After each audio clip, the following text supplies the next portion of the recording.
साथियों, भारत का जो डिजिटल रेडियो है DRM, लास्ट टाइम कुछ महीने पहले हमने एक मोस्ट अफोर्डेबल DRM रिसीवर की बात की थी, क्योंकि DRM रिसीवर आसानी से मिलते नहीं हैं, मिलते हैं तो बहुत महंगे मिलते हैं। आइए उसके बारे में अब नई अपडेट जानते हैं।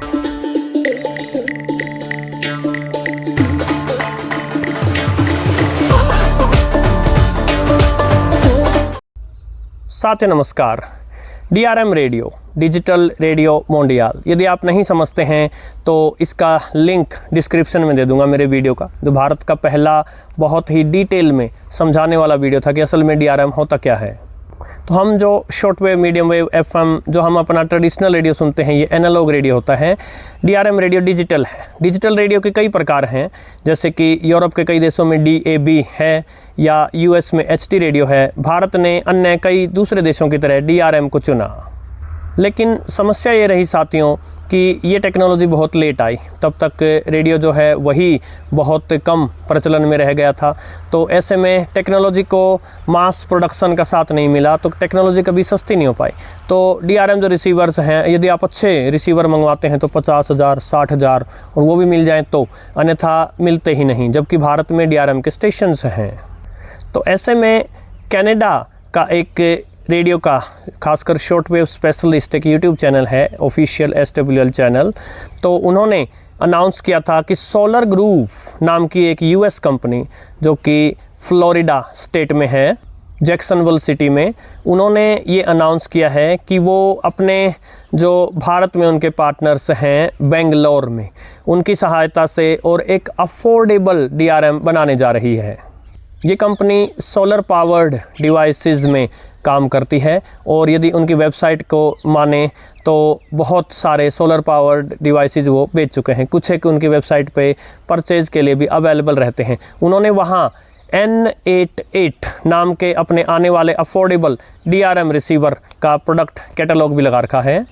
इससे पहले कि मैं इस रिसीवर के बारे में कुछ और बताऊं, काफ़ी इंटरेस्टिंग बातें बताऊं, उससे पहले जो आज के वीडियो का मुख्य उद्देश्य है आपको अपडेट देना। लास्ट टाइम जब मैंने उनसे कांटेक्ट किया, सोलर ग्रूव सॉल्यूशन से कांटेक्ट किया, तो उन्होंने बताया था कि सितंबर, अक्टूबर इन महीनों में जो है DRM N88 जो रिसीवर है वो रिलीज़ हो जाएगा USA में डेफिनेटली। और उन्होंने बताया था कि यूरोप के लिए और भारत के लिए वो डिस्ट्रीब्यूटर्स ढूंढ रहे हैं। तो चूंकि अक्टूबर आ गया है, मैंने उनसे फिर से कांटेक्ट किया था, तो अब उन्होंने बताया है कि किन्हीं कारणों से जो है सारा प्रोसेस थोड़ा सा डिले हो गया, देरी हो गई इसमें। और अब जो इस रेडियो की नेक्स्ट जो रिलीज़ जो वो अभी सोच रहे हैं वो दिसंबर के महीने में होगी। अनेक साथियों के बार बार कमेंट आ रहे थे, तो आशा है अभी आपको इसके बारे में पता चल गया होगा। तो जिस तरह से उन्होंने इस N88 रिसीवर को बताया है, जैसा ये होने वाला है, अपनी वेबसाइट पर बताया है, वहाँ यदि आप इसका लिंक मैं डिस्क्रिप्शन में दे दूंगा, यदि आप उसको खोलते हैं तो नीचे प्रेस रिलीज़ नोट भी है, जिसमें उन्होंने अपने बारे में और उनके जो बेंगलोर में पार्टनर हैं उनके बारे में, अपनी स्ट्रेटजी के बारे में अच्छे से बताया है। तो कुछ विशेषताएँ उन्होंने बताई हैं जो कि वास्तव में यदि सही से इम्प्लीमेंट हो गई तो ज़बरदस्त होंगी। पहला उन्होंने बताया है कि स्मॉल साइज़ होगा। अभी तक जो DRM रिसीवर आ रहे हैं वो बड़े साइज़ के हैं, ये पॉकेट साइज़ रहने वाला है। दूसरा उन्होंने बताया है कि लो पावर कंजम्पशन हो, इसका उन्होंने प्रबंध किया है। 3 AA सेल्स पर वो चलेगा, घड़ी में जो सेल्स डाले जाते हैं उन पर। साथ में सबसे बड़ा प्रॉमिस जो वो कर रहे हैं, लो कॉस्ट होगा, क्योंकि DRM रेडियोज़ जो है वो शुरू में ऐसा नहीं कि भारत में भी नहीं आए थे, भारत में आए थे, लेकिन 15,000, 20,000 इस प्रकार का उनका प्राइस था, तो लोगों ने उनको लिया नहीं था। तो अब जब ये कह रहे हैं लो कॉस्ट, तो कितना लो, वो तो अब इसके प्राइसेस आने पर ही पता चलेगा। लेकिन वो एक अफोर्डेबल से प्राइस में यदि DRM निकाल जाते हैं तो आई एम श्योर ये कॉन्सेप्ट उनका हिट होने वाला है।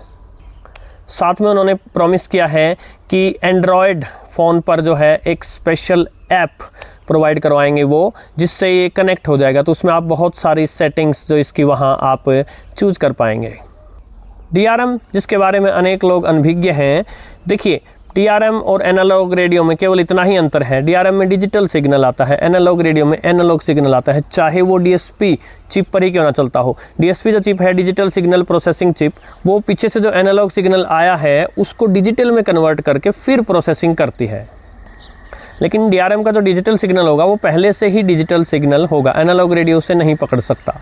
जो बहुत सारे डाउट्स आपके मन में होती हैं कि कैसा होता होगा, क्या होता होगा, फ्रीक्वेंसी क्या होती होंगी, बैंड क्या होते होंगे, तो ये सब जो मैं डिस्क्रिप्शन में लिंक दे दूंगा, साथ में पिन भी कर दूंगा कमेंट को उस वीडियो के लिंक के साथ, उसमें मैंने फुल डिटेल में बताया है। तो इसमें भी वही बैंड्स हैं जो ट्रेडिशनल एनालॉग रेडियो में है।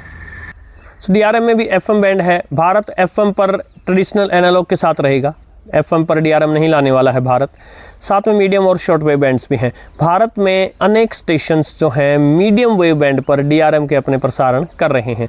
उनकी फ्रीक्वेंसी जो है उससे रेडियो की फ्रीक्वेंसी से 9 किलोहर्ट्ज़ कम रहती है। उदाहरण स्वरूप आकाशवाणी का जो इंद्रप्रस्थ स्टेशन है वो 819 किलोहर्ट्ज़ पर है मीडियम वेव में। तो DRM यदि आपके पास रिसीवर हो तो 819 में से 9 घटा दीजिए, 810 किलोहर्ट्ज़ पर ट्यून कीजिए, आपको इंद्रप्रस्थ स्टेशन मिलेगा। ऐसे ही शॉर्ट वेव बैंड भी है DRM का। भारत की कोई फिक्स सर्विसेज जितनी मुझे जानकारी है नहीं है, हम टेस्ट ब्रॉडकास्ट करते हैं। अनेक बार हमने यूरोप के कुछ लोगों से सुना है कि उन्होंने test broadcast All India Radio की पकड़ी है। एक तरह से एक ख़ास तरीके से DRM अभी उपलब्ध है भारत में, वो है कारों में। प्राय है 10 लाख या इससे महंगी जो कार आती हैं उनमें कुछ एक में DRM होता है। जैसे कि मैंने मारुति की फ्रॉन्क्स जो कार थी उसके अंदर जो DRM था उससे आपको टेस्ट वीडियो सुनवाया था, उसका लिंक भी डिस्क्रिप्शन में मैं दे दूंगा। DRM का सिग्नल डेफिनेटली क्लियर होता है। ये जो DRM सिग्नल होता है इसमें और जो एनालॉग सिग्नल आता है उसमें दोनों के अपने अपने फ़ायदे और नुकसान हैं। उनका भी मैंने डिटेल में चर्चा अपने DRM के वीडियो में की थी, आप अवश्य देखिएगा। तो इसी उम्मीद के साथ कि ये कंपनी बहुत जल्द जैसा इन्होंने प्रॉमिस किया है वैसा रिसीवर रिलीज़ कर देगी, बहुत ही अच्छे कॉम्पिटिटिव प्राइस पर रिलीज़ कर देगी और भारत में भी रिलीज़ कर देगी। तो आनंद ही कुछ और होगा। नेक्स्ट वीडियो में आपसे मिलते हैं साथियों। वीडियो पसंद आया हो तो शेयर कीजिएगा, लाइक कीजिएगा, हाइप कर दीजिएगा, चैनल को सब्सक्राइब कर दीजिएगा। आपका विशेष आभार। नमस्कार।